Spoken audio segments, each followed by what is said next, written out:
Hello, my name is Caroline Nettle and I am doing a series of videos on how to live a much more authentic way of life and how to be happier in the life that you are leading. And today I'm going to be looking at the subject of why do people lie?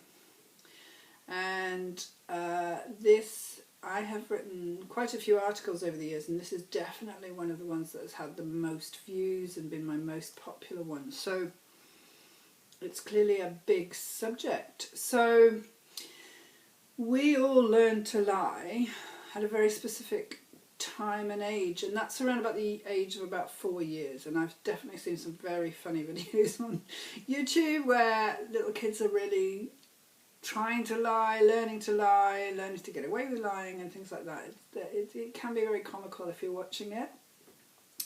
But what we do at that age is we become much more focused or aware, if you like, of who we are and how other people are acting around us. And so for me, a really big lie that I see people making is, for example, how are you feeling? Oh, I'm just fine. When in fact underneath they're, crying or feeling really sad or really angry about something. Well, the child picks up on that duality, if you like, where the words are saying I'm fine, but the child can clearly see that mum's upset or angry or whatever. The other thing that children are asked to do often by us is go and kiss your Uncle Ted. Let's just imagine you have an Uncle Ted and the child doesn't want to and they're forced to do something that they don't want to do. Or go and play with your cousin Jenny when, she's the last person you want to play with, etc. So children are taught that you also have to do things that you don't want to do, and that is a kind of a lie. You're also taught that you need to fit in, that you need to not stand out, and all these sorts of things. So we put a lot of pressure on our children when we're not bringing them up consciously to conform to an ideal that perhaps has nothing to do with who they are. So that in itself is a great big lie for them. And often when I'm working with clients, a lot of what I'm trying to help them to do is to unlearn the conditioning that they've learnt and find out exactly who they are. So the authentic them rather than the them that has been conditioned into this certain criteria. So another thing that helps or makes people lie is not really knowing who they are. So a lot of, let's say teenagers, because teenage years are really confusing. You've got all those hormones running around, you're trying to establish yourself as a person, you're no longer really a child, but you're not really yet an adult, and so the playing field gets really confusing. And this is a time in our life when a lot of people do make up things to make themselves more interesting, more appealing, more funny, more popular, more anything. And it's because they are coming from a place of not really knowing who they are or who they're supposed to be just yet. Because, of course, as we get into our 20s and 30s, then we find out more about who we are. Some people learn that lying is a way to get to get their own way or to get what they want in life. So let's talk about people that, for example, lie on their CV. So that's to make themselves look better than they are in order to achieve a job or a position that they really want. Is lying always bad? It's a really difficult one.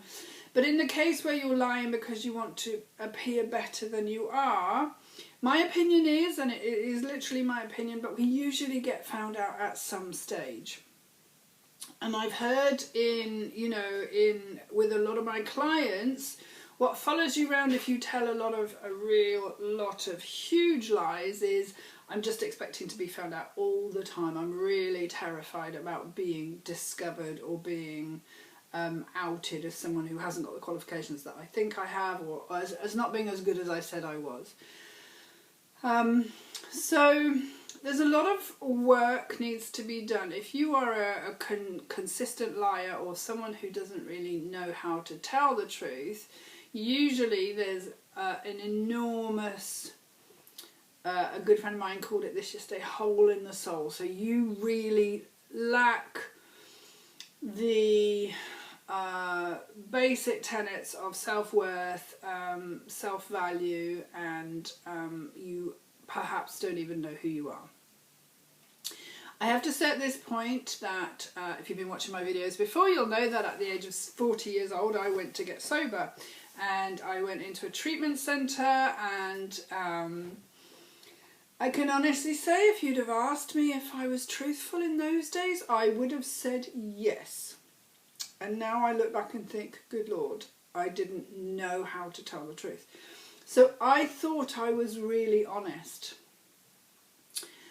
But if you're in any form of addiction or self-hatred or lack of self-worth, then it's almost as though you lie so much that you think you're telling the truth. And I can't explain it any better than that. It's just because I didn't know who I was, and I wanted so badly to be loved, to be valued, to be appreciated, to be thought well of, that, gosh, yes, there's many times that I exaggerated or told an untruth in order for you to love me.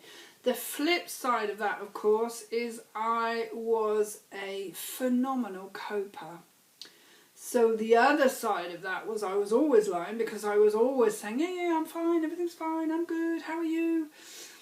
And pretending to be okay when I was chronically depressed and really unhappy. And yeah, so I'm now delighted to say that I'm a really bad liar, and I love that about myself, because it's exhausting when you lie, because you have to remember what you've said to who and all of that, and I just don't have the best memory. So people lie because they don't like the status quo of who they are and what they're doing, so they lie in order to make other people more comfortable.